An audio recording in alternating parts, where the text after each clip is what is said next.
नमस्कार, आपका फिर से स्वागत है अमरसर टाइम्स में। मैं हूं आपके साथ अभिजीत सक्सेना।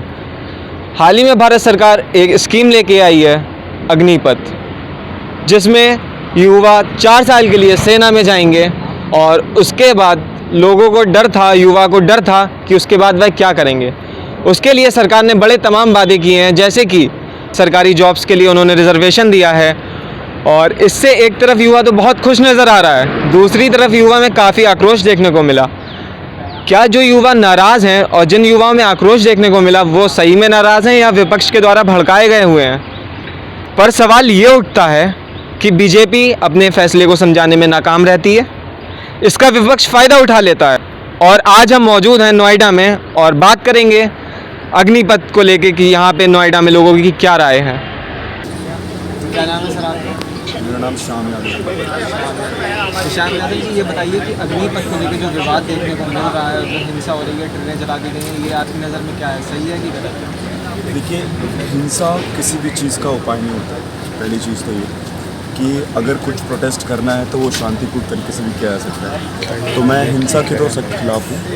पर अग्निपथ स्कीम की बात करूँ मैं, तो अग्निपथ स्कीम में बेसिकली है क्या कि वो उन्होंने एक एज लिमिट जो है कम करके रख दी है। पहले जो भर्तियां होती थी वो 26-27 साल तक उम्र होती थी उसकी, पर अब वो वैसा नहीं है। अग्निपथ स्कीम के थ्रू मतलब जो है साल में 2 बार भर्ती होंगी और सिर्फ जो जैसे कि अगर 50,000 लोग लिए जाते हैं तो सिर्फ अग्निपथ स्कीम के थ्रू ही लिए जाएंगे और कोई तरीका नहीं है अब लेने का। और उन्होंने ये बोला है कि सिर्फ 25% लोगों को हम उसमें रखेंगे, परमानेंट करेंगे, बाकियों को हम निकाल देंगे। तो सरकार ने ये भी बोला है कि इसके बाद में जो है उनको स्टेट लेवल पे हम उनको जॉब देंगे, ये सारी चीज़ें देंगे।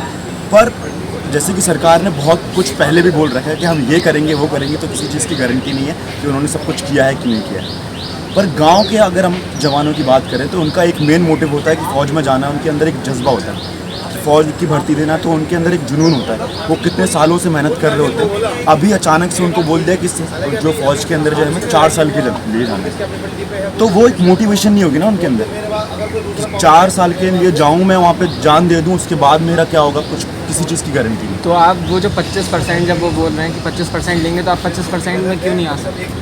25% में उनकी क्राइटेरिया भी तो अलग चीज़ होंगी कि किस तरीके से वो लेना चाह रहे हैं। 25% में ये भी हो सकता है कि पैसा भी चलेगा उधर पे, अंदर ये भी चल सकता है कि मुझे लो, मैं तुम्हें पैसा दे रहा हूँ, ये चीज़ें भी हो सकती हैं। अंदर की बात किसी को नहीं पता, बाहर का सबको अच्छा दिख रहा है कि 25% लोगों को अपॉर्चुनिटी मिल रही है परमानेंट होने की, पर बाकियों का क्या मतलब कि उन्हें मतलब गारंटी है किसी चीज़ की कि बाकी को जॉब मिलेगी?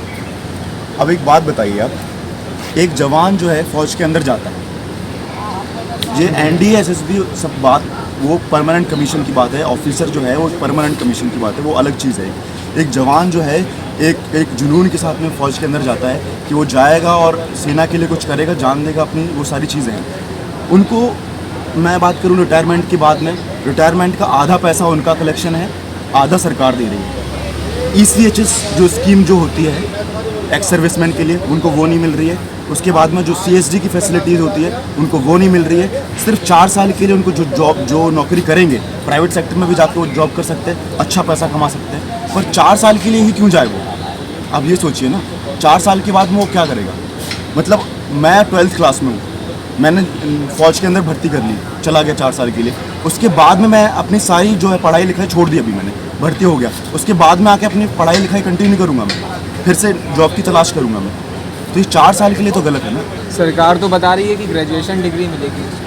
किस चीज़ की? जब आर्मी में आप जाएंगे तो 4 साल के बाद आपको डिग्री देगी और डिप्लोमा के कोर्सेज और सर्टिफिकेट्स मिलेंगे आपको। सरकार तो सर बहुत कुछ बोलती है, अब ये चीज़ें बाद में पता चलेंगी जब ये स्कीम तो लागू कर दी गई है। अभी देखते हैं आगे क्या क्या चीज़ें होती हैं, पर मेरे हिसाब से तो ये 4 साल तक किया है। या ऐसा कर सकते थे कि जो भर्तियां पहले से हो रही हैं, एज लिमिट हो रही है, वो उसको वैसे रहने देते।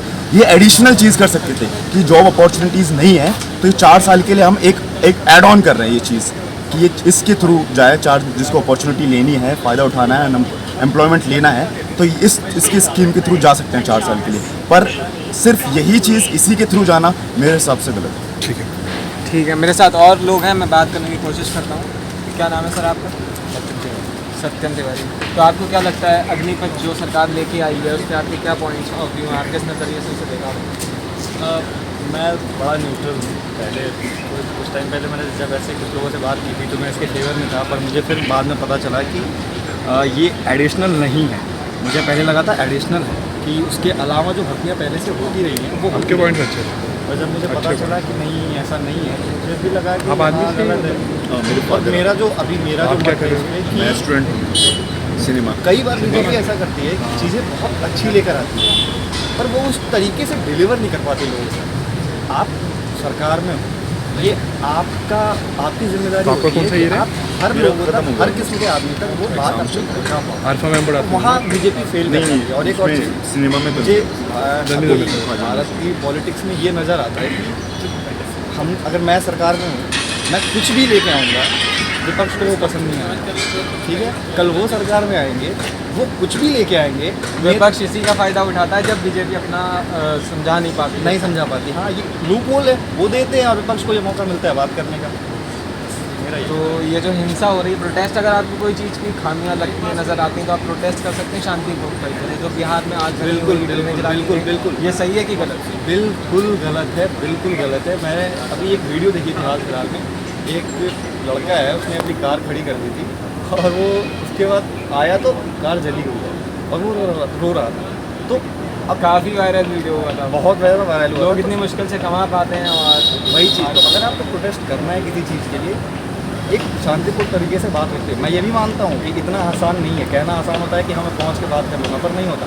पर फिर भी बहुत से तरीके हैं वहाँ तक पहुँचने के। आप एक बार सोच के तो देखो, बात करना है, बहुत सी बातें पहुँच जाती हैं, वो तरीके अपनाओ ना।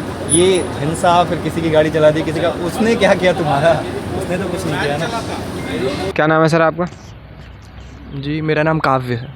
तो काव्य जी, जो अग्निपथ को लेके बवाल हो रहा है, दंगे हो रहे हैं, और जो सरकार अग्निपथ फैसला लेके आई है, आपके हिसाब से क्या लगता है, ये सही है या गलत? देखिए, मेरे हिसाब से तो ये है कि हर कोई स्कूल जा, तो जब कोई भी नया रूल आता है तो बच्चे स्कूल जलाने तो लगते नहीं हैं, अपने स्कूल की टीचरों की बाइक जलाने तो लगते नहीं हैं। तो ये किसी को हक नहीं है इस देश में कि वो किसी की भी प्रॉपर्टी जलाए, चाहे कुछ भी हो जाए इस देश में। किसी का हक नहीं है, क्योंकि जो भी चीज़ें जलाई जा रही हैं, हर किसी का एक कॉस्ट है। ट्रेनें आप जला रहे हो, बसें आप जला रहे हो, किसी की गाड़ी जला दे रहे हो, किसी की बाइक जला दे रहे हो। अगले दिन किसी को अपनी साइकिल ही नहीं मिल रही है, जिसके लिए साइकिल ही बहुत बड़ी चीज़ होती है। तो मेरे हिसाब से ये बहुत गलत चीज़ है कि आपको हक नहीं है किसी भी चीज़, किसी भी प्रॉपर्टी से ऐसे। अगर आपने जलाई ट्रेनें, आपने बसें जलाई, आपकी जो मांगे थी वो पूरी हो गई? आप ये बताइए। और मैं तो ये कहता हूँ कि आधे से ज़्यादा लोग जितने प्रोटेस्ट कर रहे हैं, उसमें से कोई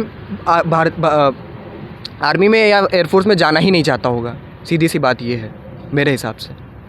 सरकार जो अग्निपथ स्कीम लाई है, वो उसके समर्थन में है आपकी? नहीं, समर्थन में है, समर्थन में बिल्कुल है, लेकिन हमेशा की तरह फिर से एक बार बीजेपी ने सही ढंग से समझाई नहीं है स्कीम। उसकी वजह से लोगों को आक्रोश हो गया है। लेकिन जिस तरीके से आक्रोश लोग दिखा रहे हैं रोडों पे, सड़कों में, रेलवे स्टेशनों में, ये सही नहीं है मेरे हिसाब से। क्या नाम है सर आपका? मेरा नाम नितिन भारद्वाज है। तो नितिन जी, ये जो अभी भारत सरकार ने एक स्कीम लाई है अग्निपथ, इस पे आपके क्या विचार हैं? और ये जो दंगे हुए बिहार में, ट्रेनें जला दी गई, क्या ये प्रोटेस्ट करने का सही तरीका है? और ये जो हुआ, ये सही हुआ कि गलत हुआ? अच्छा, पहले अग्निपथ के बारे में थोड़ी बाद में बात करेंगे, पहले दंगों के बारे में बात कर ले रहे हैं। देखिए, सरकार कोई भी लॉ लाए, कानून लाए, कोई भी बिल लेकर आए, अरे आइए बैठे वो बिल जो हैं या तो संसद में पास होते हैं, या तो फिर ऑर्डिनेंस वगैरह ला के लेकर आया जाता है, जैसे CAA या 370 के साथ हुआ। लेकिन प्रोटेस्ट करने का तरीके में अगर तुम 800 करोड़ की आम संपत्ति सभी देशवासियों की जला दो, ये तो कोई लॉजिक मुझे समझ में आता नहीं है। आप भी पढ़े लिखे हैं, पत्रकार हैं, आपको ही पता है, ठीक है। आप सड़कें जला रहे हो, आप ट्रेनें जला रहे हो, कोचेज़ जला रहे हो, बसें जला रहे हो, कई सारे ऐसे वीडियो भी वायरल हुए हैं जहाँ पर लोगों की गाड़ियाँ आप जला रहे हो। तो ये प्रोटेस्ट करने का तरीका नहीं होता है। सरकारें जो ऑपोजिशन में हैं, मैं सभी को इसमें घेरे में लूँगा, मैं सबसे ज़्यादा घेरे में लूँगा उन लोगों को जो लोग ये बोल कर प्रोटेस्ट कर रहे हैं कि हमें 4 साल बाद क्या मिलेगा। आप प्रोटेस्ट ही कर रहे हो, आपका नाम एक बार पुलिस रिकॉर्ड में आ जाएगा तो आप तो वैसे भी आर्मी में जाने से रहे। और जो लोग प्रोटेस्ट कर रहे हैं दे आर मोस्टली अबव 25, जिनका सरकार से कोई लेना ही देना नहीं रहा, अंदर जाने का कोई लेना देना नहीं रहा आर्मी में, वो लोग ऐसे लोग प्रोटेस्ट कर रहे हैं। कोई 17 से 21 साल का प्रोटेस्ट करते हुए मुझे अभी तक नहीं देखा है, जितनी भी वीडियोस वायरल वीडियोस जो मैंने देखी हैं। तो शांतिपूर्वक प्रोटेस्ट करो यार, तुम्हारी कोई मांगे हैं। अभी तक हमें ये पता नहीं लगा कि उनकी मांगे क्या हैं। एक एक चीज़ आपने बता दी है कि हाँ चलो ये गलती है, ये गलती है, ये गलती है, आप बात करो, बैठ के बात करो। युवाओं को इस बात की आपत्ति है उस स्कीम से कि 4 साल के बाद युवा क्या करेगा। मुझे ये बताइए,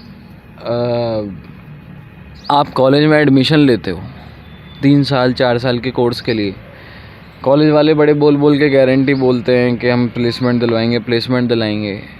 गारंटी होती है प्लेसमेंट्स की? दूसरी बात, आप प्राइवेट सेक्टर में जॉब करते हो, क्या गारंटी आपको अगले दिन नहीं निकाला जाएगा फॉर नो रीज़न? गारंटी जब प्राइवेट सेक्टर में आप जॉब करते हो, आप प्राइवेट कॉलेज में पढ़ते हो या किसी और कॉलेज में पढ़ते हो, जब गारंटी वहाँ की नहीं है। गारंटी चलो ये तो 4 साल आपको सारी सर्विसेज देंगे, जितने अलाउंसेस होते हैं वो अलाउंसेस देंगे, आपको एज अ सोल्जर ट्रीट किया जाएगा। उसके बाद डिफरेंट जो तुम्हारी संस्थाएं, CAPF है, CRPF है, पुलिस हैं, एक्स सर्विसमैन की कोटों की वजह से कितनी छूटें दी जाएंगी। वहाँ पर जाके आप जाइए, वहाँ पर अपने फॉर्म भरिए, वहाँ पर जाइए। मुझे तो नहीं लगता कि 17 से 21 साल के लोगों के लिए भर्ती हैं। मान लीजिए 21 साल वाला भर्ती भी होता है तो मोस्टली 25 साल तक सर्विस करेगा। 25 साल की उम्र तक तो मुझे नहीं लगता कोई बूढ़ा हो जाता है या वो उसकी पढ़ने की क्षमता कम हो जाती है, सीखने की क्षमता कम हो जाती है। 25 साल के बाद वो जाके किसी भी और ऑर्गेनाइजेशन का एग्ज़ाम क्रैक कर सकता है ईज़िली, उसको छूट भी मिलेगी कि आप एक्स सर्विसमैन हो। और अगर क्या पता वो उन 25% लोगों में आ गए जो आगे को प्रोसीड करेंगे आर्मी में। तो ये सब जुमलेबाजी हैं कि 4 साल बाद क्या होगा, 4 साल बाद क्या होगा। 4 साल बाद मुझे नहीं पता, मैं अब प्राइवेट सेक्टर में जॉब करता हूँ, मेरी जॉब रहेगी नहीं रहेगी, एटलीस्ट उनको तो सीधा सवाल आपसे, आप अग्निपथ का समर्थन करते हैं? अग्निपथ आपके लिए, आपके हिसाब से अच्छी है कि नहीं? देखिए, अग्निपथ का समर्थन या ना समर्थन करने से पहले हमें ये सोचना चाहिए कि वो लाई क्यों जा रही है। हमारी एवरेज सेना की जो एज है वो 32 साल है, और ऐसी योजना सिर्फ ऐसा नहीं हिंदुस्तान में पहली बार आ रही है। इजराइल में या और बड़ी बड़ी जो दूसरी कंट्रीज है, वहाँ पे 6 महीने की आपको आर्मी ट्रेनिंग दी जाती है। 6 महीना, यहाँ तो हम 4 साल के लिए करना है, वहाँ तो सिर्फ 6 महीने बाद आपको छोड़ दिया जाता है। बट दे नेवर क्वेश्चन कि भाई 6 महीने बाद हमारा क्या होगा। हमें ये स्कीम लाई इसीलिए जा रही है ताकि हमारी जो इंडियन फ़ौज है, इंडियन आर्मी है, वो यंग रहे। इंडियन आर्मी की एवरेज उम्र इस समय 32 साल की है।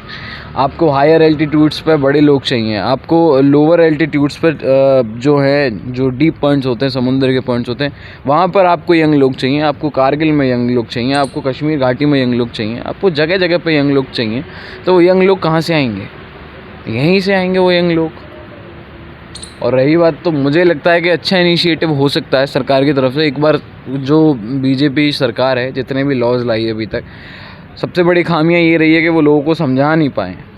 तो मैं यही मतलब मेरी तो यही है कि जहाँ तक जो लोग मुझे सुने, कि मैं तो यही बोलूँगा कि सरकार एक बार बातचीत करे।